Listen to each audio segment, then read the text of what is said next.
Multitasking is essential, right? Balancing your schoolwork, side job, internships, extracurriculars, and much more leads you to what? Pretty much nothing. Cycling through your stupid random tasks for hours without getting any meaningful work done. There's a reason you can't do this, and you've never been told this. It's the focus constant. The focus constant is something I've come up with, and it's basically the time it takes for you to start focusing every time there's a distraction. Each session of work you do requires this focus constant to be used up before any of your meaningful work actually starts. The solution to this is first of all time blocking. You'll tell yourself you're going to work on every project you have imaginable. That might be your computer science NDA, that might be your university work, that might be your job's PowerPoint presentations you have to make beforehand. And if you keep hopping between all of these tasks, you'll get none of them done. So instead, you need to allocate time into this. For those of you into the gym, would you do one movement at a time for several sets, or hop around on 5 different machines and expect to get anywhere? Would you rather do 5 sets of barbell squats, or do some barbell squats for 1 set, then a leg press, then a calf raise, then another leg press, and then Smith machine squat, and then a hack squat? No. You're going to build more muscle, you're going to get stronger just banging out those barbell squats. In the same way, you're going to achieve your goals better if you keep focusing on your main task for each objective. So an example of a bad schedule is 30 minutes of pure mathematics, then 30 minutes of computer science, then an hour of economics, then you go to the gym, then an hour of physics. What's going to happen is every task you start, so the 30 minutes of computer science, the 30 minutes of maths, the hour of economics, is going to use one of your focus constant times. So you are going to use tens of them, because every time you check your phone, every time you get a notification, another one of them gets used up.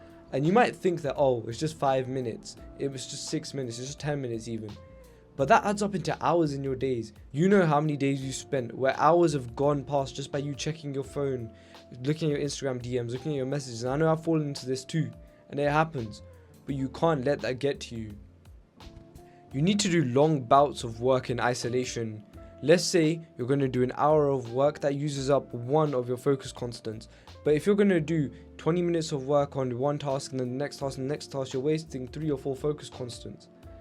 You can keep yourself motivated as a result of this, because you're actually going to see your results come out. If you sit down for an hour on a problem, you're going to see progression on the problem, even if you haven't solved it. Whereas if you only looked at it for 20 minutes, then you moved on to the next, you're just going to give up on everything because you're not going to see progress in anything. And I'm not going to lie to you, it is hard, but there are always ways to assist it. There's work timers like Focus and other Pomodoro timers that keep you motivated by showing you the time left until you have work. This is a good way to start, because it gives you something to look at while you're working without breaking your focus.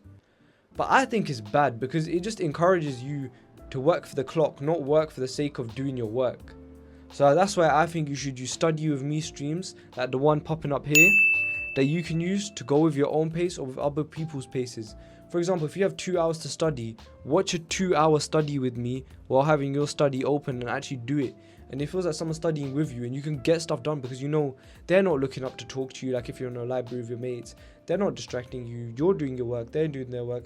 And at the end, alhamdulillah, you'll feel good that you've done this work, and then you can go enjoy your life, or then you can go into the next goal. And I'm not going to you. You lack discipline. Don't lie to yourself. You don't have discipline because you go to the gym. You enjoy going to the gym. You can't get your head down and work for the results. You tell yourself you're going to, then, I'm going to go to the gym, I'm going to go on a walk. You do all of the relaxation stuff because society tells you to, because all of these blogs tell you, rest is important, and it is. But you're missing the fundamental thing of you need to do like 10, 20 hours of work, and then you deserve something. Then you deserve a treat. Maybe you deserve a rest. Of course, you can rest in between like every 1 or 2 hours, but that's different to saying, I've done 15 minutes of work. Let me go on a 50-minute brisk stroll. No, that's not going to do anything because you're breaking the fundamentals. You're majoring in minor things almost. You're focused too much on all of the extra fluff, but not enough on the basics. And I think that's key to anything in life. Not focusing on the basics is the reason most people struggle with most things.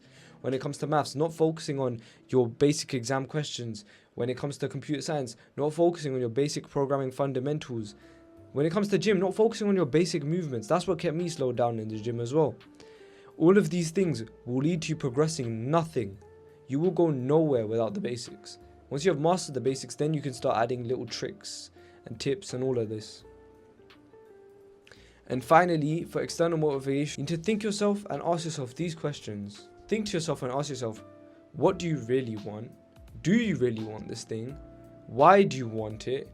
How badly do you want it? And for each of these, on a paper, like you can see here, write down. So for example, I've written, what do I want? 3 A stars. I want it to get into a top uni because it provides me safety and security, and I can start a business from the university. And then I've written how I can do it. In the same way, you make the same thing for, I've got one for gaining muscle in the gym. I don't know if you can see that. I've got one for, inshallah, finishing the Quran at some point. I've got one for stronger competitive programming, inshallah. All of these things, you should have a goal sheet in mind and then stick them to your wall. Because sometimes, you feel like giving up. When you feel like, oh, let me just relapse on the bad habit. Let me go watch something filthy. Let me go play some video games. Let me go eat the food I shouldn't eat. You'll look at these pages every time you wake up, and that will be the first thing on your mind. And the first thing on your mind every morning is what sticks with you the whole day. So think about it. If you've had a shit morning, you're going to have a shit day. If someone's pissed you off in the morning, you're not going to have a nice morning. You're not going to have a nice day. But if the first thing you think about is, yeah, I'm working towards my goals, then inshallah your whole day will be good. And finally, you can't forget about your connection with God. You think you can do all of these goals. You think you can become a stronger bodybuilder. You think you can get the best at mathematics. But how are you going to do it if you aren't focusing on your deen? If you aren't praying your 5 times a day, if you aren't making dua, if you aren't reading Quran, that's your fundamentals there.